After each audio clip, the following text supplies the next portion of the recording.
대한민국의 통계뿐만이 아니라 전 세계 통계를 봐도 재혼의 90% 이상은 이혼으로 끝납니다.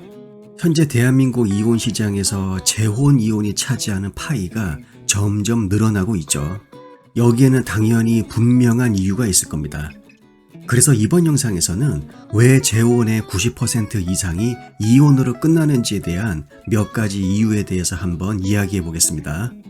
우선 재혼하는 사람들 중에 대부분은 이전 결혼 생활의 감정적 그리고 심리적인 짐을 가지고 있습니다.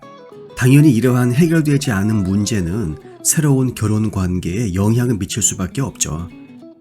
오죽하면 탈무드에는 재혼은 한 침대에 남자 2명 그리고 여자 2명이 누워있는 것과 같다라고 이야기했겠습니까? 그만큼 지난 결혼 생활의 앙금을 말끔하게 해결하지 못한 채 새로운 사람과 인연을 맺게 되면 여기에서 분명한 갈등 상황이 만들어질 수밖에 없죠. 가족 심리학 저널에 발표된 한 연구를 봐도 해결되지 않은 지난날의 감정적인 문제는 관계 만족도와 그리고 남녀 관계 안정성을 예측하는 굉장히 중요한 요인 중의 하나라는 것을 우리가 확인할 수가 있습니다. 이전 관계에서 형성된 기억, 트라우마 또는 남녀 관계 습관은 우리가 새로운 파트너십에 접근하는 방식에 무의식적인 영향을 미칠 수가 있죠. 따라서 반복적인 갈등 패턴이나 부정적인 관계 역학으로 이어질 수밖에 없습니다. 참고로 미국에서 실시한 재미있는 연구가 있습니다. 여자의 경우 결혼 이전에 성관계 파트너가 5명이 넘게 되면 결혼 후 10년 뒤 만족스러운 결혼 생활을 할 가능성이 80%에서 무려 20%로 크게 떨어지는 거였습니다. 지난 연인과의 끊임없는 비교는 그 어떤 사람도 자신을 만족시켜 줄 수 없다라는 것을 우리는 반드시 명심해야 합니다. 그 다음으로 우리는 우리 자신에 대해서 한번 돌이켜 봐야 됩니다. 과연 나는 결혼에 맞는 사람인가? 바로 그것이죠.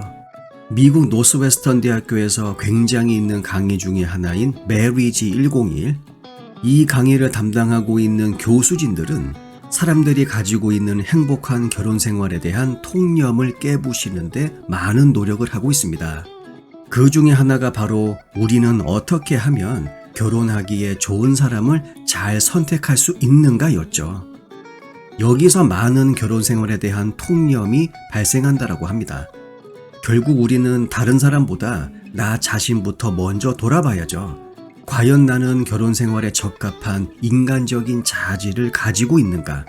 만약에 그것이 부족하다고 하면 어떻게 하면 그 자질을 갖출 수 있을까? 우리는 이것부터 먼저 해결해야 됩니다. 세 번째로 복잡한 가족 구조를 빼놓을 수가 없죠. 재혼으로 인해서 혼합 가족이 되는 경우입니다. 미국 인구조사국이 실시한 방대한 연구를 보게 되면 재혼 커플이 서로 자식이 있는 경우에는 굉장히 다양한 종류의 스트레스와 갈등을 경험할 가능성이 훨씬 더 높아진다고 합니다. 따라서 자식이 있는 경우 재혼에 대해서 훨씬 더 많은 고민이 필요하죠. 단순하게 상대의 이성을 사랑한다라고 하는 그 감정만으로 섣불리 결혼을 결정하면 안 됩니다. 그리고 네 번째로 흥미롭게도 재혼하는 사람들은 첫 번째 결혼에 비해서 연애 기간이 훨씬 더 짧은 경우가 상당히 많다라고 합니다. 물론 연애 기간이 길다고 해서 상대방에 대해서 잘할 수 있다고 말할 수는 없죠. 결국 사람을 바라보는 안목이 없으면 사계절이 아니라 40년 동안 인간 쓰레기하고 같이 산다고 하더라도 그것을 못 보는 경우가 아주 많습니다.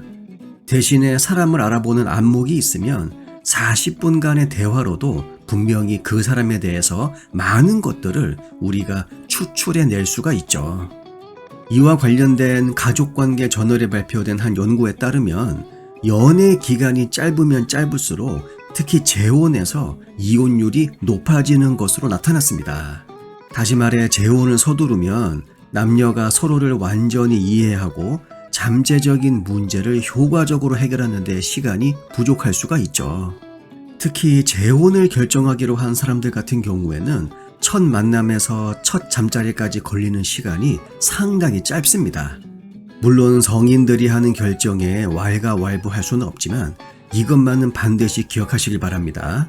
첫 만남에서 첫 잠자리까지 걸리는 시간이 길면 길수록 오히려 남녀관계의 안정성이 그에 비례해서 증가한다는 것이죠. 그 이유는 아주 간단합니다. 성관계라고 하는 굉장히 진지한 남녀 행위 이전에 상대방에 대해서 충분히 알 수 있는 시간을 얼마만큼 많이 가지는가, 그것이 남녀관계의 안정성을 예측하는데 굉장히 중요하다는 것입니다. 또한 현대사회에서는 이혼에 대한 낙인이 줄어들고 있죠.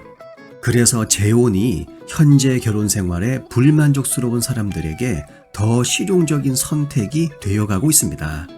특히 미국 사회학회는 이혼을 사회적으로 용인하는 분위기 때문에 재혼에서 오히려 이혼율이 높아지고 있다고 보고하고 있죠.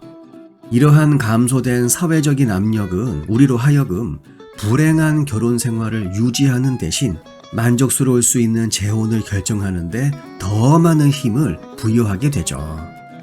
또한 재혼하는 사람들은 일반적으로 나이가 꽤 많은 경우가 많죠.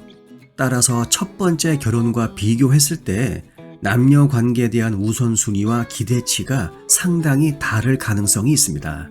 더군다나 우리는 나이가 들수록 불만을 참을 의지가 줄어들고 따라서 이혼을 추구할 가능성이 높아질 수 있다고 하네요. 따라서 재혼한 사람들의 성숙도 그리고 삶의 경험들은 그 관계에 대한 새로운 관점과 어려움을 극복하려는 의지에 따라서 우리는 재혼을 새로운 시선으로 바라볼 수 있게 되는 것이죠. 그리고 다들 아시겠지만 효과적인 의사소통과 갈등 해결은 모든 결혼 생활에서 매우 중요합니다. 하지만 재혼하는 사람들 중 일부는 이전 관계의 좋지 않은 의사소통 패턴을 그대로 이어받는 경우가 있죠. 미국 심리학회에서는 의사소통 문제가 재혼이 또다시 이혼으로 끝나게 되는 주요 원인이라고 강조하고 있습니다. 따라서 효과적으로 의사소통하는 능력이 없다라고 하면 우선 재혼 바로 앞에서 브레이크를 밟아야죠. 재혼의 성공을 결정하는 가장 큰 이유는 바로 효과적인 의사소통입니다. 그래서 만약 의사소통 기술이 조금 부족하고 그리고 무엇보다도 상대방의 말을 잘 듣질 않고 잘 끊는 경향이 있다라고 하면 그게 남자가 됐든 여자가 됐든 재혼이라고 하는 인생의 큰 결정을 하기에는 조금 부족해 보이죠. 그리고 무엇보다도 가족 그리고 친구라고 하는 사회적인 네트워크가 부족하게 되면 재혼의 이혼율이 상당히 높아지게 될 수 있다고 합니다. 결국 결혼은 나 그리고 너만 하는 것이 아니죠. 나의 가족 그리고 너의 가족 뿐만이 아니라 나의 친구 그리고 너의 친구, 모든 인간관계가 복잡하게 얽히고 설켜 있는 것이 바로 결혼입니다. 이러한 사회적인 네트워크의 중요성을 등한시한 채 단순하게 궁합이 잘 맞고 또 서로에 대한 좋아하는 감정이 충만했다고 해서 덥석덥석 상대방의 결혼 반지를 받아서는 안 되죠. 무엇보다도 재혼은 초혼에 비해서 이러한 사회적인 네트워크의 지원을 덜 받는 경우가 아주 많습니다. 이것은 재혼 관계 내에서 잘못하면 고립감 그리고 스트레스를 유발할 수도 있죠. 재혼의 90% 이상이 이혼으로 끝나는 것은 전 세계적인 추세입니다. 이것은 심리적인 부담, 복잡한 가족 역학, 사회 규범, 그리고 의사소통 문제에 영향을 받는 아주 다면적인 인간관계 문제죠. 모든 재혼은 그것과 관련되어 있는 당사자의 인생 역사, 그리고 경험에 영향을 받는 고유한 어려움, 그리고 갈등 상황을 제시하고 있습니다.